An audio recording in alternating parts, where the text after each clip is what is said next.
हिंदू पर्व ही हिंसा का शिकार क्यों होते हैं? जी हां, सही टाइटल पढ़ा आपने। आज मैं आपको विस्तार से बताऊंगा कि आखिर ऐसा क्यों। रामनवमी एवं हनुमान जयंती पर एक संप्रदाय विशेष के लोगों ने जो हिंसा, नफरत एवं द्वेष को हथियार बनाकर अशांति फैलाई, वह भारत की एकता, अखंडता एवं भाईचारे की संस्कृति को क्षति पहुंचाने का माध्यम बनी। क्या इससे बुरी बात और कोई हो सकती है कि क्यों शांति एवं सद्भाव का संदेश देने वाले पर्व और उनसे जुड़े आयोजन हिंसा का शिकार हो? ध्यान रहे कि ऐसा जब होता है तो बैर बढ़ने के साथ देश की छवि पर भी बुरा असर पड़ता है। निसंदेह इस संप्रदाय विशेष को भी यह समझने की आवश्यकता है कि जब देश कई चुनौतियों से दो चार है, तब राष्ट्रीय एकता एवं सद्भाव को बल देना सबकी पहली और साझी प्राथमिकता बननी चाहिए। ताली एक हाथ से नहीं बज सकती। एक विभाजित और वैमनस्यग्रस्त समाज ना तो अपना भला कर सकता है और ना ही देश को आगे ले जा सकता है। समय आ गया है कि उन मूल कारणों पर विचार किया जाए जिनके चलते तनाव बढ़ाने वाली घटनाएं थम नहीं रही। सबसे बड़ी विडंबना यह है कि हिंसा, असहिष्णुता और घृणा की ये घटनाएं भगवान श्री राम के जन्मदिन पर हुई, जो मर्यादा पुरुषोत्तम कहलाते हैं, जो भारतीयता के प्रतीक हैं और नीति परायणता की साक्षात मिसाल है। ऐसी दिव्यात्मा की जन्म जयंती पर देश के विभिन्न भागों में शोभा यात्रा पर हमले होना न केवल दुर्भाग्यपूर्ण है, बल्कि यह राष्ट्रीय एकता को आघात पहुंचाने की कुचेष्टा भी है। अभी रामनवमी पर हमलों एवं अशांति फैलाने की घटनाओं की चर्चा जारी ही थी कि दिल्ली में हनुमान जन्मोत्सव पर निकाली गई एक शोभा यात्रा भी हिंसा की चपेट में आ गई। इसी तरह की हिंसा हरिद्वार में भी हुई और आंध्र एवं कर्नाटक के शहरों में भी। इसके पहले हिंदू नववर्ष के अवसर पर भी हिंसक घटनाएं हो चुकी हैं, जिनमें राजस्थान के करौली की घटना की गूंज तो अभी तक सुनाई दे रही है। ऐसी घटनाएं सामाजिक ताने बाने को क्षति पहुंचाने के साथ कानून एवं व्यवस्था के समक्ष चुनौती भी खड़ी करती हैं। यह चिंता की बात है कि यह एक चलन सा बनता जा रहा है कि जब सार्वजनिक स्थलों पर कोई धार्मिक आयोजन होता है तो प्रायः पहले किसी बात को लेकर विवाद होता है और फिर हिंसा शुरू हो जाती है। कई बार तो यह हिंसा बड़े पैमाने पर और किसी सुनियोजित साजिश के तहत होती दिखती है। मध्य प्रदेश के खरगोन और गुजरात के हिम्मतनगर एवं खंभात में हुई भीषण हिंसा यही संकेत करती है कि उसे लेकर पूरी तैयारी की गई थी। दिल्ली के जहांगीरपुरी इलाके की हिंसा भी इसी ओर इशारा कर रही है।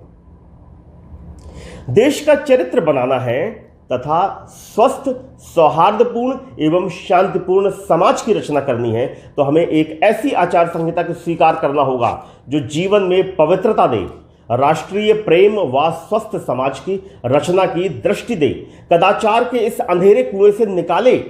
बिना इसके देश का विकास और भौतिक उपलब्धियां बेमानी है।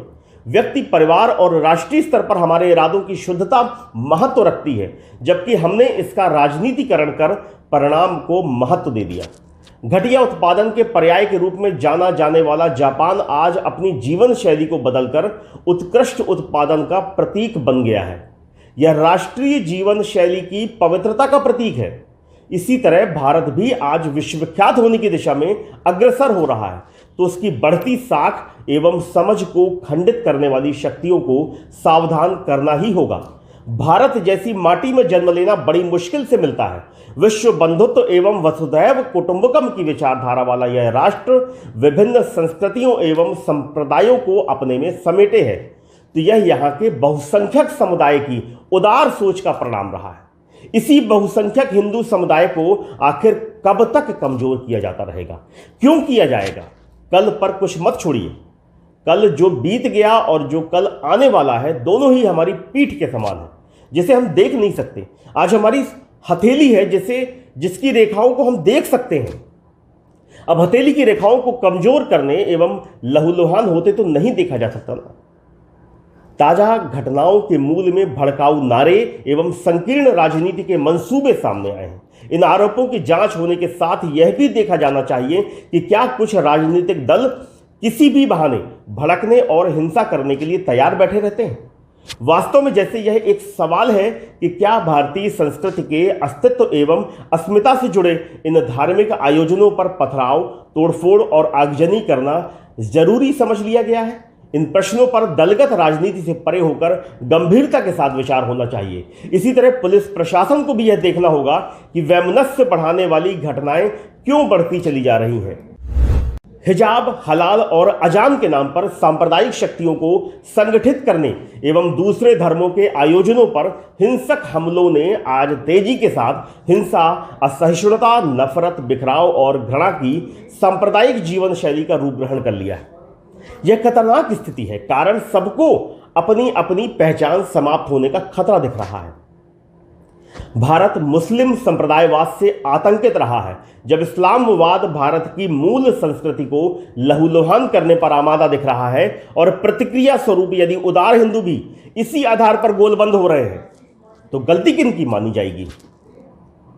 आवश्यकता है धर्म को प्रतिष्ठापित करने के बहाने राजनीति का खेल न खेला जाए। धर्म और संप्रदाय के भेद को गड्ढमड्ढ न करें। धर्म संप्रदाय से ऊपर है। राजनीति में संप्रदाय ना आए, नैतिकता आए, आदर्श आए, श्रेष्ठ मूल्य आए, सहिष्णुता आए, सह अस्तित्व के प्राचीन मूल्य एवं जीवन शैली आए। नैतिकता मनुष्य की मूलभूत आवश्यकता है, कर्तव्य और त्याग भावना पूर्ति करने वाली है। अतः ना ही इनका विरोध हो और ना ही इनकी तरफ से दृष्टि मोड़ लेना उचित है। इसलिए संप्रदायवाद से ऊपर उठकर सार्वभौम धर्म का साक्षात्कार ही हमें नवीन आत्मविश्वास, सशक्त भारत, विकसित भारत का संचार करेगा। जो समाज को धारण करे उसे धर्म कहते हैं, लेकिन आज के युग में इसका सीधा अर्थ हिंदू, मुसलमान, सिख, ईसाई, बौद्ध और जैन आदि में से किसी एक को लिया जाता है। उपनिषदों में कहा गया है कि सभी मनुष्य सुखी हों, सभी भयमुक्त हों, सभी एक दूसरे को भाई समान समझें। यह भारतीय धर्म चिंतन का निचोड़ है और यही हिंदुत्व धर्म का निचोड़ है, जहां विश्व एक ही नीड़ सा लगे। प्रश्न उठता है, आखिर सार्वभौम मानव धर्म क्या है।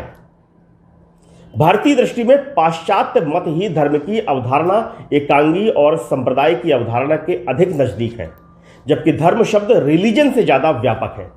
भारतीयों ने इस शब्द का प्रयोग कभी संप्रदाय या पंथ के लिए नहीं किया, अपितु सर्वश्रेष्ठ जीवन मूल्यों, अहिंसा, सत्य, दया, प्रेम, करुणा, सह अस्तित्व, सहिष्णुता तथा मानवता के लिए किया। अन्याय का प्रतिकार करना आत्मा का गुणधर्म है। असत्य से सत्य की ओर, अंधकार से प्रकाश की ओर, मृत्यु से जीवन की ओर, हिंसा से अहिंसा की ओर तथा भोग से त्याग की ओर जाना ही धर्म है। यह धर्म देश काल की सीमा तक सीमित न रहकर देश कालातीत है। धर्म की विशालता के आगे संप्रदाय छोटे छोटे द्वीप दिखाई देते हैं। सबकी पूजा, प्रार्थना, उपासना की स्वतंत्रता भारतीय संस्कृति की विशेषता है। यही सबको भयमुक्त रखता है। किसी का कोई विरोध नहीं। संप्रदाय नहीं लड़ता है, संप्रदायवाद लड़ता है। यह संप्रदायवाद तब बनता है जब इसका प्रयोग किसी दूसरे संप्रदाय के विरुद्ध राजनीतिक या सामाजिक लक्ष्य की प्राप्ति के लिए किया जाता है। दरअसल सांप्रदायिक विद्वेष के बीज वहीं जन्म लेते हैं जहां एक संप्रदाय का हित दूसरे संप्रदाय के हितों से टकराता है।